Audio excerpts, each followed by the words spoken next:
Friday. Yay! Yeah, I know. Super exciting. Okay. And speaking of super exciting, guest on his way in that we're going to talk to about taking one of the items off your to-do list, and that's visiting the liquor store. So, Julie, should we? I think we should. Okay. And we are excited to have a guest in studio today, Bish Mubarak, the Cheif. See, I nailed the name and then I couldn't get the title. The Cheif Sales Officer. The Chief Sales Officer for BottleRover. And we are so excited to have you because we have been in partnership with you guys for quite some time now. We have loved the partnership. And so you're here to give us kind of a little bit of the skinny on what's going on with BottleRover, especially this holiday season. Thanks for being with us. First of all, give us some background on your story. Sure, absolutely. But before I do that, I want to let you know that I was expecting you to be wearing a patch over. I know. Everyone's disappointed that I didn't have a patch on my eye. I built that up. You did. Julie was very excited about it. Sorry about that. I was practicing my pirate speech. I have a pirate joke lined up. Please do tell. Okay, I'll tell the pirate joke. Okay, let's go. So a pirate walks into a bar and he's got a steering wheel in his pants, and bartender looks at him and says, "Hey, what's with the steering wheel?" He goes, "It's driving me nuts." It's driving. Okay. I get it. I like it. It took both of us a hot second, but I think when it clicked, we understoed the greatness of that. I can say joke. Nuts on this. You can say whatever you want, honey. I've heard a few F-bombs here and there. I think I was just taken aback by the visual of a steering wheel and a pirate's pants. Right. But once I got past that, I thought the joke was very funny. So very well executed, Bish. We appreciate that. Well, I did bring something today. My mother brought me up, right? She said you never go anywhere with empty-handed. So this is for you. It is the Christmas time. Okay. And this is for you. Yay. Kind of have a feeling what might be in here. It's wine. Now, this is actually was served at the Queen's 75th something or other Jubilee. Yeah. And Queen, isn't that what they do? Yeah.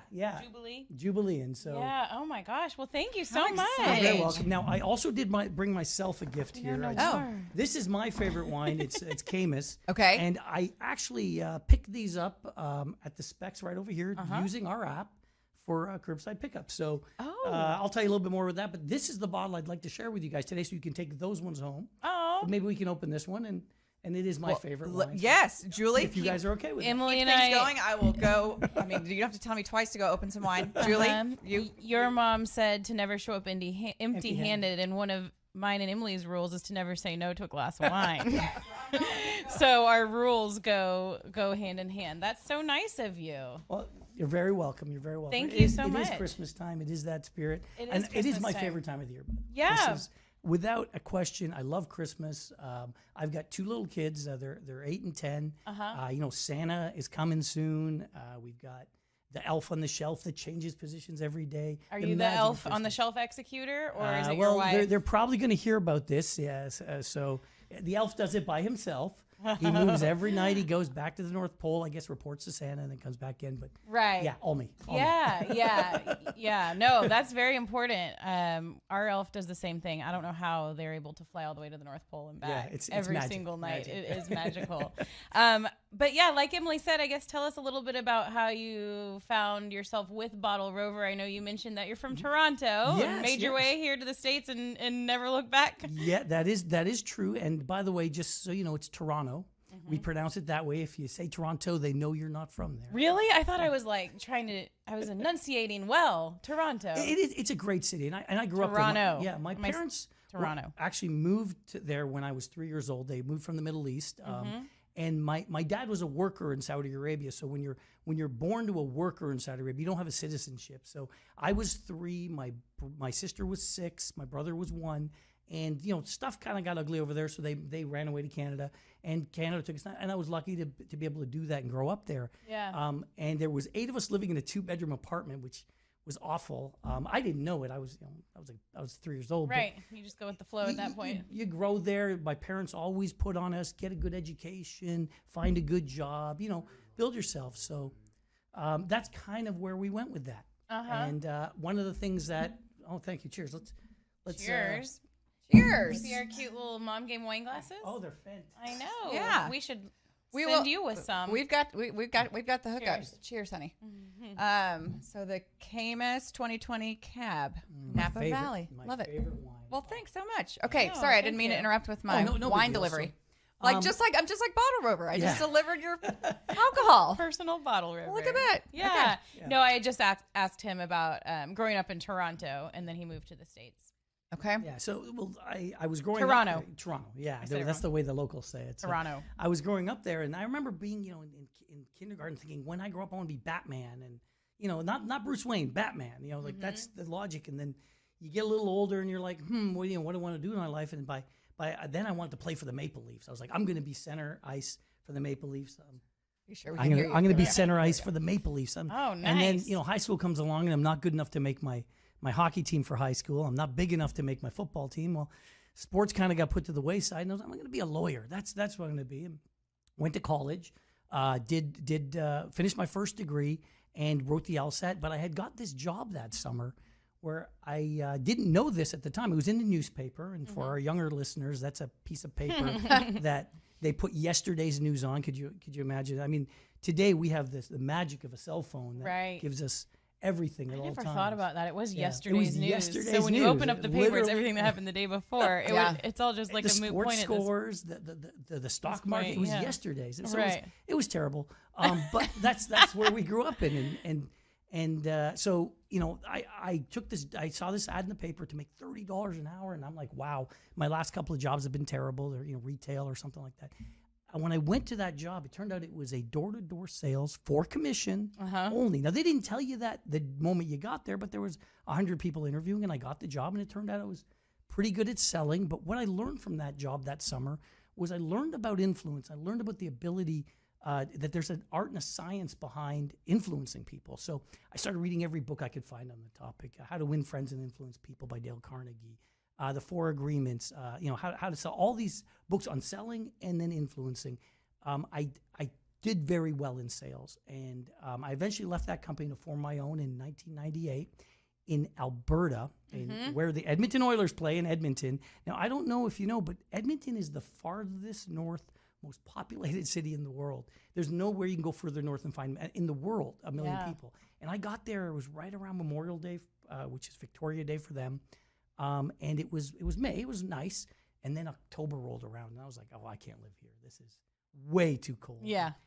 We expanded the company across Canada, had 4 offices, this company, the sales and marketing company. So we had dominated Canada. That's it. That's as big as we get. And then we moved That's pretty big. Yeah. And then 99, we opened Philadelphia. Okay. Which was awful. I mean, Philadelphia was not my cup of tea. I didn't enjoy the city at all. And we started expanding.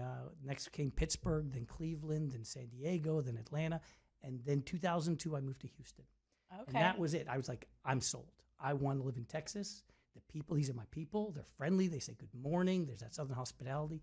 So I ended up in Houston until that first summer, and because it was October, and then summer came, and I was like, I'm going to move to Dallas. And I ended up in Dallas. So that's how I got here. Okay. Now, how I got with Bottle Caps is this company for me did very well, and in 2016, I decided to retire.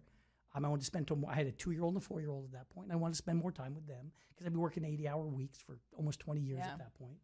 And I invested in Bottle Caps. I came across this company that a friend of mine told me about, and I looked into it, and their product was fantastic.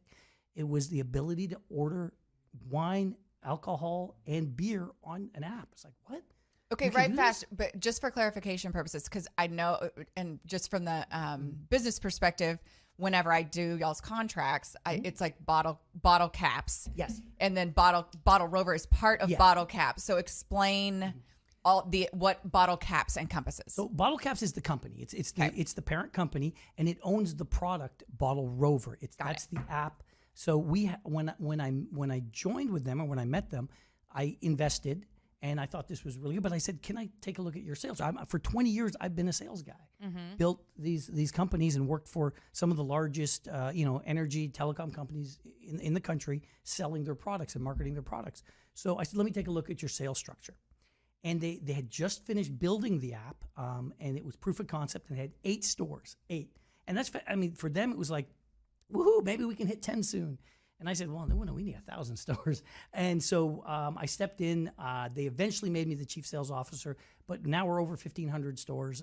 So it's been an exciting few years. This was 2017 when I joined them, right around, I think it was our April or so. And that first year, we added about almost 200 stores. That first year. And it's almost like, this is what I tell people, like it's the app you never knew you really needed. Because I've always just been like, oh, I just like to I can get this or I order that or whatever. And then I can't remember what happened, like a couple of different instances where I was like, the last thing I want to do right now is go to a store. I don't want to go to a liquor store. I don't want to go to any kind of store. I want to sit my ass on this couch or do other things and let someone else bring this to me. I mean, it's the same thing with like, Favor or whatever. That's like, I can hop my ass in my car and go through a drive-through if I wanted or pick something up, but I don't want to. I'm lazy or I'm doing other things. And so to have it, the way that you guys have it structured, it really is, it's brilliant. I mean, and it's plus we have kids. Yeah. Going into any store, let alone a liquor store with children, it's just a nightmare. It is. I mean, it's one thing in Walmart, if they knock something over, it's probably a toy. But in the liquor store, if they bump something over, it's going to cost you quite a bit of money. Right. And your time without your kids at your side is few and far between. Yeah. And so when I've only got an hour, it's like, well, I need to do this or I need to do that or I need to like lay down and watch a show. I'm not going to wedge in going to the liquor store in a day. So that's why this is so awesome. So Bottle Caps partners with the stores as well, I think is something that I'm getting out of this. So BottleRover, it's not just the app, but you guys partner with specific stores. And so when you go into the BottleRover app, you know what to expect in the stores that are going to be offering the products. Is that right? Yeah, we have 1,500 stores on there across the country, and we've gotten into Canada this last year. So we're expanding in Western Canada, which is very exciting because I'm from there originally, and I love the idea of doing it there. But the app itself, it will tell you which stores deliver, which stores are pickup only, which stores you have to go in and do it. So you can choose that store based on, for example, I want to buy a bottle of Camus. What stores around me, and it'll geolocate it for you and tell you this one's a mile away, this one's 2. This one will deliver it right to your door. And you can even go as far as to schedule the time of delivery. Yeah. So you don't have to have it in 60 minutes. Maybe I want it when I get home from work at 5 o'clock to get my party on a Friday. Yeah. It's going to be waiting for me, and they're going to show up when I ask them to. That's awesome. Yeah, my most recent BottleRover order, the guy came up and it was his first one. It was his first, and he was kind of nervous, and he's like, I'm supposed to ask for your ID. And I was like, yep, fully prepared for that. And I was like, here's my ID. And like, he scanned it and he was like, sorry, it's taking me a little time. This is my first one. And I was like, you're doing great, buddy. You're doing great. So yeah, it is such a nice luxury. And we're just so grateful for, the support you guys have shown us. We hope that you guys feel like it's a good partnership. For BottleRover, we're super, super grateful. And I know Corey from college. He played baseball at Tech when I was a reporter there. And so I've known him for a while. So we got reconnected, which was really cool. So what is coming up next for you guys as a company, as an app? Well, we as I explained, our expansion to Canada and shortly India. We've already got some things happening in India.